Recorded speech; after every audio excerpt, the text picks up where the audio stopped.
स्वामींची ही कथा ऐकणाऱ्यावरची सर्व संकटे आपोआप टळून जीवनामध्ये सौख्य व शांती येते. श्री स्वामी समर्थ.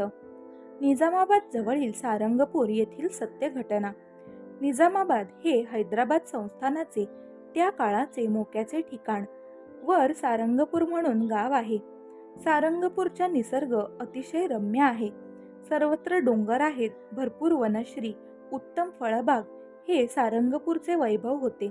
मात्र सन 1652 मध्ये निजामाबादला प्रचंड दुष्काळ पडला. शेती ओस पडली, गावाचे वाळवंट झाले. निजाम संस्थानचे इस्लामी अधिकारी काहीतरी निमित्त काढून हिंदूंना सारखे छळत. एक दिवस निजामाबादचे काही अधिकारी सारंगपूरला आले व त्यांनी गावातील सगळ्या ब्राह्मणांना एकत्र जमण्यास सांगितले. जवळजवळ 60 जण एकत्रित आले. त्यांच्यावर इस्लामी अधिकारी कडाडले. तुमच्या हिंदू धर्मामध्ये पाऊस पाडणारे मंत्र आहेत. साधू संतांनी आपल्या सामर्थ्याने पाऊस पाडल्याच्या काही कथा तुमच्या पोथी पुराणांमध्ये आहेत. असे असताना तुम्ही लोक खामोश कसे काय बसलात? दुष्काळ सहन कसा काय करता? पाऊस पडावा यासाठी अनुष्ठान करा. या बागेच्या नजदीक एक तलाव आहे, त्यात उभे राहून अनुष्ठान करा. पाऊस पडण्यापूर्वी जर तुम्ही पाण्यातून बाहेर पडाल तर याद राखा. सर्वजण लटलटा कापू लागले. सबंध हिंदू समाजच त्या काळी जणू दुबळा झाला होता. जी हुजूर असे घाबरत घाबरत म्हणत ते 60 जण तलावातील पाण्यामध्ये उतरले आणि कमरे एवढ्या खोल पाण्यात उभे राहून पाऊस पडावा म्हणून अनुष्ठान करू लागले. आम्ही कोणत्याही समयी येऊन पाहू असे ते बजावून अधिकारी निघून गेले. या संकटातून आपली सुटका कशी करून घ्यावी ही विवंचना सर्वांना लागली.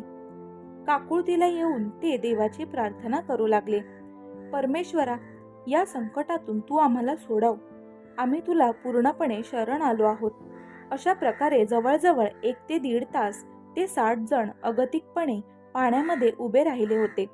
तेवढ्यात त्यांच्या कानावरती एक गंभीर आवाजातील एक श्लोक कानी पडला. सदा चक्रवाकासी मार्तंड जैसा, उडी घाली ती संकटी स्वामी तैसा. आपण कोण? हे श्लोक म्हणणाऱ्याचा तरुणाला 10-20 जणांनी एकाच वेळी विचारले. तो तेजस्वी तरुण म्हणाला, मी उद्धव.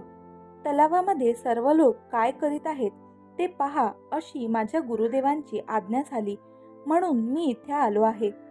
आपले गुरु कोण आहेत? त्यांचे नाव काय आहे? उद्धव स्वामी म्हणाले, माझे गुरु समर्थ रामदास स्वामी. ते महाराष्ट्र प्रांतामध्ये असतात. यानंतर सर्वजणांनी आपली शोकांतिका उद्धव स्वामींना सांगितली. उद्धव स्वामींनी त्यांच्या अनुष्ठानाची यथासांग कहाणी समर्थांना सांगितली. त्यावेळी समर्थांचा मुक्काम निजामाबाद येथे होता. ते तंजावरच्या दिशेने निघाले होते. सारंगपूरचे वनश्री पाहण्यास ते निजामाबादहून सहज फिरत फिरत आले होते. तलावामध्ये उभे असलेले लोक पाहून त्यांनी चौकशीसाठी उद्धव स्वामींना पाठवले होते.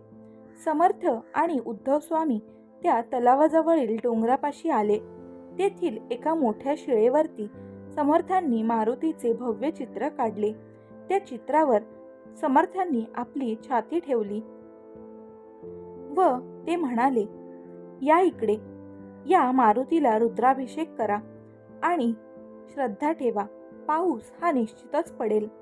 परमेश्वरच समर्थांच्या रूपाने आला असे सर्वजणांना वाटले. ते पाण्यातून बाहेर आले व त्यांनी दगडावरील त्या मूर्तीला अभिषेक सुरू केला. जसा जसा अभिषेकाच्या मंत्रांचा घोष होऊ लागला व मारुतीच्या डोक्यावर पाण्याची धार ही सुरू झाली, तसतसे मेघ दाटू लागले. आणि काय आश्चर्य, थोड्याच वेळात प्रचंड पाऊस हा सुरू झाला. सर्वच जण अत्यानंदित झाले. त्यांनी समर्थांना साष्टांग दंडवत घातला. इस्लामी अधिकाऱ्यांची चिरल्यामुळे ते सारंगपूरला पुन्हा तोंड दाखवायला कधीच आले नाहीत. निजामाबादच्या लोकांनी समर्थांची भव्य मिरवणूक काढली. समर्थांनी तिथे 2 मठ स्थापन केले.